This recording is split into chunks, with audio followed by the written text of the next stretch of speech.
तर मित्रांनो, ठरलं तर मग या मालिकेच्या येणाऱ्या 19 ऑगस्टच्या भागामध्ये आपल्याला जबरदस्त असा एक ट्विस्ट पुन्हा बघायला मिळणार आहे. नागराजला महिपतने फोन करून सांगितलं की तुमच्याकडून साधा मर्डर काय, हाफ मर्डर होऊ शकत नाही आणि तो म्हातारा अजून जिवंत आहे. तो जर उठून बोलला तर आपल्या जवळ तिरडी उठल्याशिवाय राहणार नाही, 113% असं म्हटल्यानंतर मात्र नागराज प्रचंड घाबरला असतो.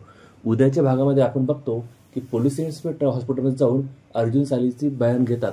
त्यावेळेस सायली सांगते की आमचा कुणालाही संशय नाही, फक्त महिपतवर आहे, कारण तसाही तो गुंडच आहे आणि त्याची मुलीविरुद्ध आम्ही केस जिंकल्यामुळे तो आमच्यावर राग खाऊन आहे. मला वाटतं त्यानेच मधुबनवर हल्ला केला असेल. आणि हे दोघं इकडे बिझी आहेत हे बघून नागराज जातो मधुबनच्या रूममध्ये. तिथे मधु बिचारे पडले असतात, त्यांचा ऑक्सिजन मास्क लावला असतो आणि नागराज तो ऑक्सिजन मास्क साईडला काढून ठेवतो आणि मग सायली रूममध्ये येते. आता आपल्याला हे दाखवलं नाही की सायलीने त्याला बघितलं तिथे का फक्त ऑक्सिजन मास्क बाहेर काढून ठेवलेलं बघितलं. आणि तेवढ्याच सायली त्या रूममध्ये येते. आता आपल्याला हे दिसत नाही की तिने नागराज हे करताना बघितलंय का फक्त ऑक्सिजन मास्क हा बाजूला ठेवलाय हे बघितलंय, कारण ती आश्चर्यचकित जरूर झाली असते.